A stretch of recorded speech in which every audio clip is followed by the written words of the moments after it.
미세 플라스틱이 그냥 독이라고 생각을 하시면 될 것 같아요. 미세 플라스틱을 100% 그러는 방법은 한 가지밖에 없을 겁니다. 방법이라고 들어보셨을 텐데, 플라스틱 용기에서 미세 플라스틱이 많이 떨어져 나올 수밖에 없어요. 배달 음식을 시켰다, 되도록이면은 국물은 적게 드시는 게 좋겠죠. 아이스 아메리카노 먹을 때 맨 마지막에 하는 행동이 있죠. 맨 마지막에 먹는 것만 줄여도 꽤 많이 미세 플라스틱을 줄일 수 있는 방법이 아닐까, 그렇게 생각합니다. 우리 몸에 플라스틱이 쌓이는 이유는 무엇인가요? 우리 몸에 플라스틱이 쌓이는 이유는 실제는 굉장히 다양한데요. 먼저 우리가 먹는 많은 음식들이 플라스틱 용기에 담겨서 오죠. 그리고 실제 바다에서 많은 플라스틱들이 분해가 되고 마모가 되고 그러는데, 이런 미세 플라스틱들이 바다 표면에 많이 있습니다. 이런 것들이 이제 구름 속에 들어오게 되면 결국 이게 비가 오게 될 거고, 그러면 강이나 호수에 또 그리고 땅에 미세 플라스틱들이 실제 많이 뿌려지게 되죠. 그러면 물을 먹고 사는 그런 식물들이 또 미세 플라스틱들을 흡수할 수밖에 없고요. 우리가 이런 먹는 음식들이나 또 마시는 물이나 또 일상생활에서도 미세 플라스틱 굉장히 많이 발생을 하는데, 이런 것들에서 완전히 자유로울 수는 없어요. 그 중에서 이제 제일 미세 플라스틱을 많이 흡수하는 루트가 있다고 한다면 주로 이제 물에서 많이 오죠. 배달 용기에 국물 같은 것들이 담겨 오면은 배달 용기 표면에서 이제 미세 플라스틱들이 떨어져 나올 수도 있고, 그리고 생수병이나 이런 데서도 병 표면에 플라스틱들이 아주 작은 것들이 매달려 있거든요. 이런 것들이 또 물에 떨어져 나와서 우리가 섭취를 하면 그것들이 우리 몸속으로 들어오는 거죠. 많은 분들이 이 미세 플라스틱을 마시거나 먹었을 때 또는 이제 호흡을 했을 때 대체 어떻게 이런 것들이 우리 몸에 세포까지 들어오느냐, 이런 말씀들을 많이 하세요. 근데 그 루트를 한번 좀 생각을 해보면, 음식을 먹으면 대부분은 실제는 변으로 가겠죠. 그런데 그 중에 일부가 소장에서 흡수가 돼요. 소장에서 흡수가 돼서 피를 타고 돌고, 또 그 중에 일부는 이제 간에서 잡혀서 또 다시 변으로 나가는데, 이 간에서 잡히지 않은 작은 것들이 피를 타고 돌다가 우리 세포까지 도달을 할 수밖에 없는 거죠. 생수병 속에 들어있는 미세 플라스틱의 양이 수돗물에 비해 50배가 더 많다는 연구 결과가 있는데요. 이유가 무엇인가요? 방금 말씀드렸듯이 강이나 호수에 미세 플라스틱들이 있을 수밖에 없다고 제가 말씀을 드렸지만, 정수 과정에서 이런 미세 플라스틱들이 많이 또 제거가 됩니다. 수돗물로 오는 그런 물에는 미세 플라스틱이 그다지 많지가 않고, 하지만 이제 생수병의 경우에는 이 플라스틱 통에서 담겨 오잖아요. 그런데 이런 병들은 일회용으로 만든 것이고 표면이 조직이 조밀하지가 않습니다. 그래서 이런 플라스틱 표면에서 미세 플라스틱들이 떨어져 나올 수밖에 없어요. 이게 물에 이제 다시 분산이 돼서 섭취하게 되는 거죠. 미세 플라스틱을 99.9% 걸러서 물을 안전하게 섭취하는 방법이 있나요? 미세 플라스틱을 100% 그러는 방법은 한 가지밖에 없을 겁니다. 역삼투압 정수 방법이라고 들어보셨을 텐데, 역삼투압 정수기를 써서 걸르면은 물론 미세 플라스틱 완전히 제거할 수가 있는데, 근데 이런 정수기 굉장히 비싸죠. 많은 가정에서 이런 정수기를 쓰기는 좀 힘들 겁니다. 그래서 그 대안을 우리가 좀 생각을 해보면은 필터형 정수기 같은 것도 요즘 뭐 피처형으로 저렴하게 나오는 것들도 있고, 그러니까 그런 것을 쓰면 미세 플라스틱 중에 한 100나노미터 정도, 그 정도보다 좀 더 큰 것들은 그래도 많이 걸러서 나갑니다. 그러고도 좀 더 남아있는 미세 플라스틱은 실제는 우리가 물을 끓이면 물 속에 석회석 성분이 좀 녹아 있는데요. 이런 석회석 성분은 굉장히 특이한 특징이 있는데, 낮은 온도에서는 잘 녹아 있지만은 높은 온도에서는 외려 석출이 돼요. 근데 이런 것들이 물을 끓이게 되면은 이런 석회석 성분이 석출이 되면서 미세 플라스틱들을 붙잡고 같이 석출이 됩니다. 우리가 먹는 수돗물의 경우에도 끓이면 그 속에 있는 미세 플라스틱을 한 30% 정도까지는 제거할 수가 있고, 석회수라고 부르죠.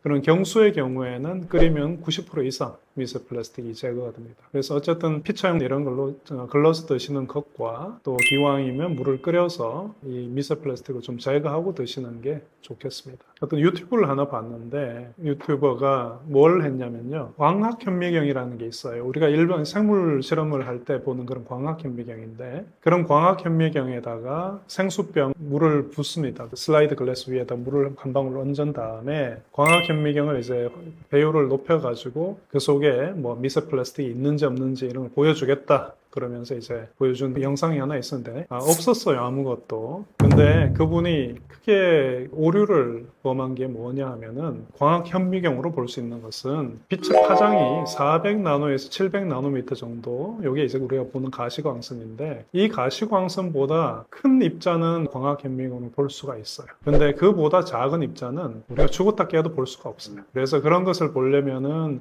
전자현미경이라는 걸 가지고 봐야 되는데, 또 이런 작은 입자의 경우에 물 속에 몇 개가 있는지 이런 것들도 실제는 이런 플라스틱이 가지고 있는 어떤 화학적 시그널 같은 것들이 있는데, 그런 것들을 이제 보면서 미세 플라스틱이 있다 없다 이런 것을 우리가 카운트를 할 수가 있습니다. 어쨌든 광학 현미경을 보고 물이 깨끗하다라고 하는 것은 굉장히 잘못된 오류라는 거죠. 실제로 우리가 마시는 생수 속에는 미세 플라스틱이 많을 수밖에 없습니다. 일상생활 속에서 우리가 미세 플라스틱 섭취를 줄이려면 어떤 점들을 특히 주의해야 한다고 보시나요?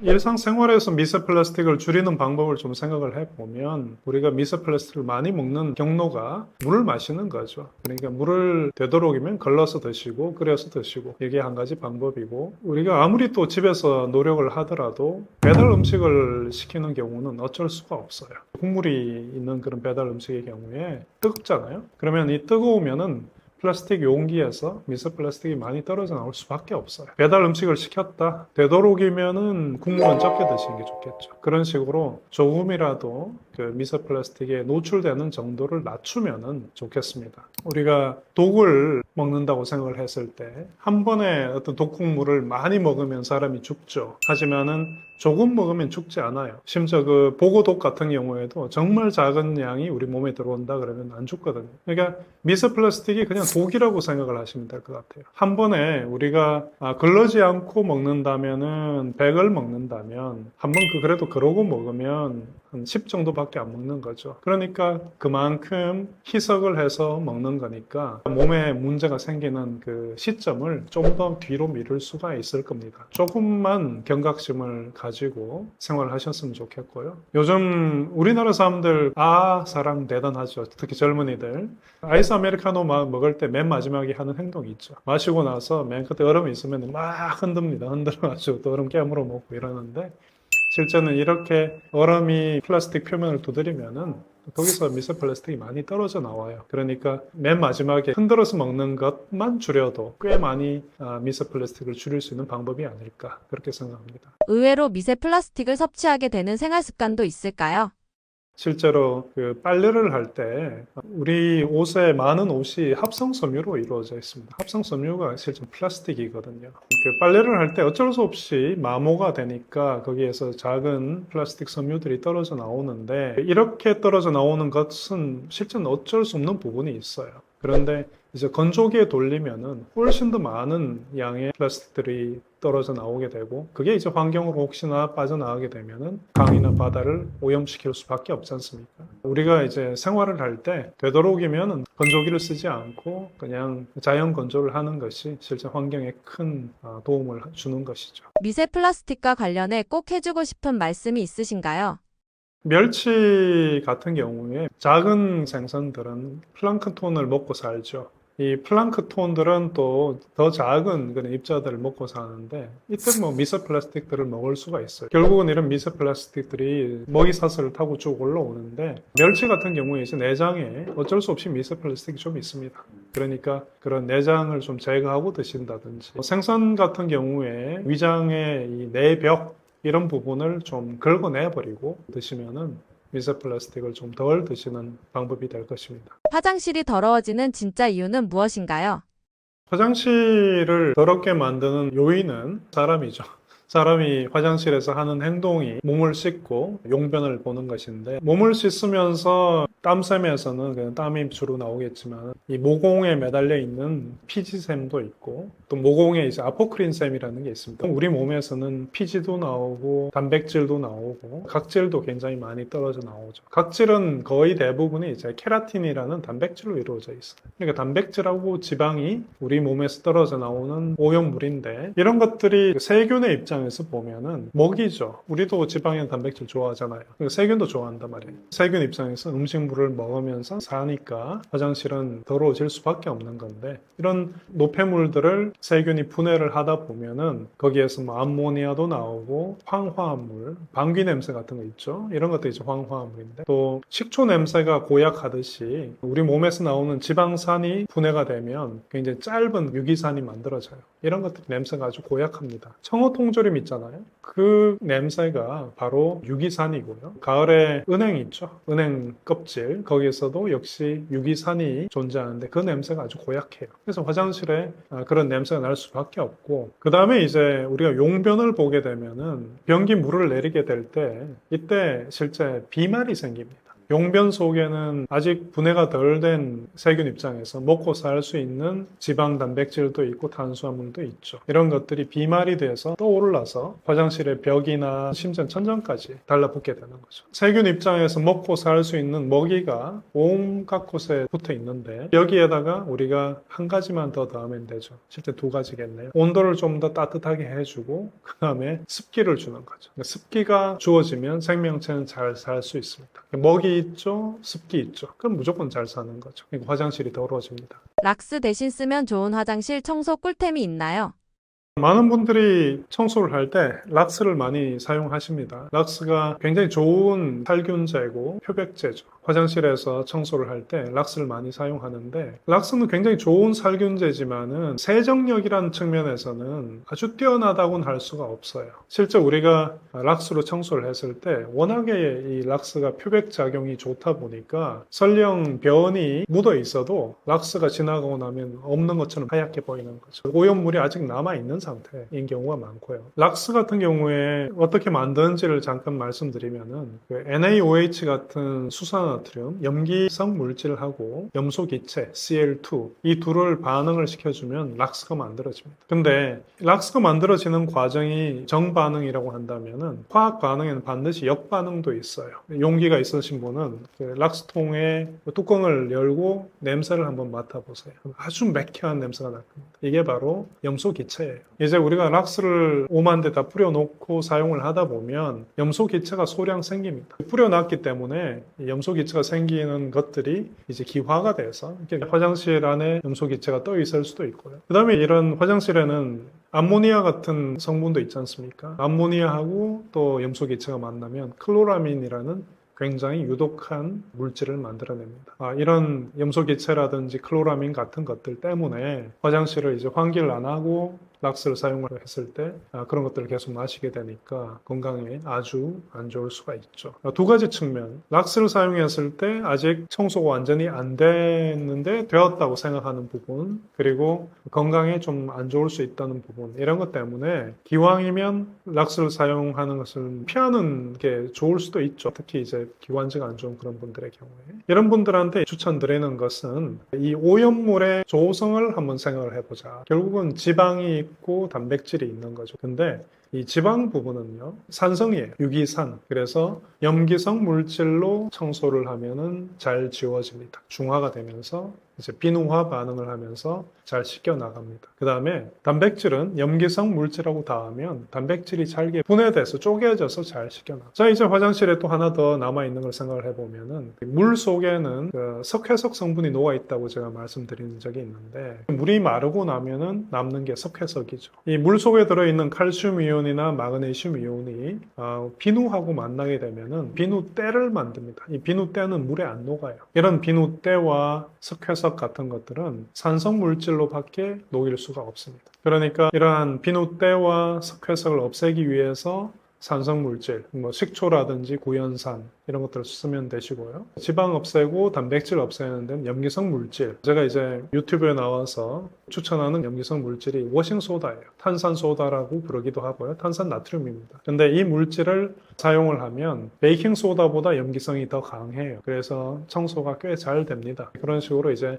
번갈아 가면서 산성 물질로 청소하고 씻어주고 염기성 물질로 청소하고 씻어주면 거의 대부분 오염 물질은 다 제거할 수 있죠. 청소를 다 했는데 또 세균이 생기고 그럼 속상하잖아요. 그 다음에는 관리를 해주면 좋겠다.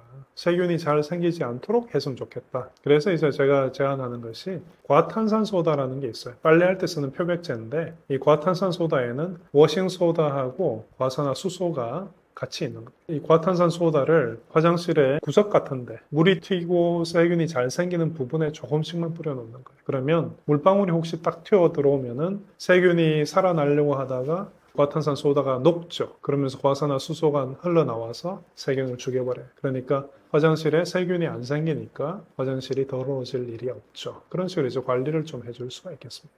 유리에 자국이 생기지 않게 청소하는 팁이 있나요? 특히 이제 거울에 흰 자국들이 많이 생기는데 그 흰 자국이 뭐냐 생각을 해보면 뻔한데요. 물방울이 튀어서 마르면 생기는 것이 석회석이에요. 석회석이 있는 거죠. 또 세수를 하다가 또 튀겠죠. 그럼 그 속에는 뭐가 있겠습니까? 비누때가 있습니다. 그러니까 비누때와 석회석이 거울에 많이 튀게 되는데 이런 것들은 그냥 구연산으로 닦아주면 됩니다. 구연산을 물에 좀 녹여서 닦아주고 그리고 맨 마지막에 샴푸 한 방울 이런 걸로 닦아주면 그리고 완전히 말려주면 거울은 아주 깨끗하게 유지가 될 겁니다. 그리고 이제 샤워실 유리 같은 경우에는 거기는 이제 더러운 게 많죠. 몸에서 떨어져 나온 것도 있고 비누때도 있고 석회석도 있고 그 경우에는 제가 아까 화장실 청소할 때 산성 물질 한 번, 염기성 물질 한 번 이렇게 청소하듯이 이렇게 번갈아 하시면 될 것 같습니다. 화장실 줄눈때 없애는데 콜라가 효과적이라고 하는데 어떻게 생각하시나요? 화장실 줄눈에 이제 때가 생겼을 때 콜라 쓸 수 있어요. 콜라가 굉장히 강한 산성입니다. 그 속에는 인산이 들어있어요. 콜라의 pH가 굉장히 작기 때문에 굉장히 산성이 강하죠. 심지어 프라이팬이나 식칼에 녹이 슬었을 때 콜라를 부어두면은 그 녹이 다 녹아 없어질 정도로 콜라가 산성이 강합니다. 근데 이제 화장실 줄눈의 조성을 한번 보면 실제는 그 속에 산에 녹을 수 있는 석회석 같은 성분들이 좀 들어있어요. 그러니까 콜라를 부어주면 표면이 약간 녹겠죠. 녹으면서 청소를 할 수는 있죠. 하지만 그것이 그렇게 좋은 방법은 아니겠죠. 줄눈을 녹여낼 테니까요. 쓸 수는 있대. 하지만 이거를 부어놓고 오랫동안 내버려 둔다든지 했을 때는 줄눈을 너무 많이 상하게 해서 좋지 않을 것이고 또 이제 콜라 속에는 설탕이 많이 있습니다. 이 설탕이 또 세균 입장에서 먹이잖아요. 그러니까 한 곳에 깨끗해졌다면은 하수구 이런 데는 세균이 더 많이 살 수 있는 환경을 조성해 줄 수도 있으니까 콜라 굳이 그렇게 쓰지 않으셔도 좋을 것 같고요. 콜라를 쓸 바에는 뭐 식초라든지 구연산을 쓰는 것이 차라리 낫겠다. 이렇게 말씀드릴게요. 화학물을 안전하게 쓰는 방법은 무엇이 있나요? 최근에 응급실에서 근무하시는 의사분하고 같이 촬영을 한번 한 적이 있는데 말씀하시는 게 락스 사고가 그렇게 많다고 합니다. 응급실 오시는 분들이 실제 어떤 분은 이제 음독을 하시는 그런 경우도 있지만은 그뿐만 아니라 화장실에서 청소를 하다가 락스 때문에 이제 오시는 분이 있는데 많은 경우가 락스를 사용할 때 문을 닫아놓고 쓰는 것, 환기를 하지 않고 이제 그게 가장 크고 락스하고 식초를 섞어 쓰는 분들이 있어요. 굉장히 위험해요. 락스하고 식초 섞으면 염소기체가 그냥 생깁니다. 이 염소기체가 우리를 죽일 수도 있는 그런 독극물이니까 락스하고 산성물질은 절대 섞어서면 안 되고 또 락스를 붓고 빨래를 삶는 분들 락스를 끓는 물에 두게 되면은 염소기체가 많이 생깁니다. 그것도 굉장히 위험하죠. 시골에서 넓은 그런 공터에서 끓인다면 그거는 괜찮죠. 하지만 집 안에서 빨래를 락스를 붓고 삶는다? 그건 정말 병원 갈 준비하시는 거예요. 그런 건 안 하셔야 돼요. 또 이제 락스하고 과탄산소다 또는 락스하고 과산화수소 이런 것들 섞으면요 폭발을 합니다. 굉장히 급격하게 산소 기체가 생기는데 이게 튀거나 그랬을 때 운이 나쁘면 실명을 할 수도 있고 그러니까 결국 이 화합물을 안전하게 쓰는 방법은 섞지 않는 것 그리고 원액 그대로 쓰지 않는 것 락스 같은 경우도 아주 많이 묽히잖아요. 그런 묽힌 희석액으로 과일을 닦아서 세균을 죽이는 용도로도 쓰니까요. 그러니까 진하게 쓰지 않는 게 굉장히 중요하고 섞지 않는 것. 화학을 정말 잘 알아서 뭐 제가 쓴 책이나 이런 걸 보면서 따라 하시는 분은 괜찮겠지만은 그거를 잘 모르는 상태에서 이것저것 섞는다. 화합물들은 찌개 아니거든요. 찌개 만들듯이 막 섞어 쓰면 안 됩니다. 그러니까 모를 때는 그냥 한 가지 성분만 쓰고 그래도 모르겠다. 그냥 시판되는 제품 쓰시는 게 맞는 거예요. 저는 고려대학교 화학과에서 일을 하고 있는 이광일이라고 합니다.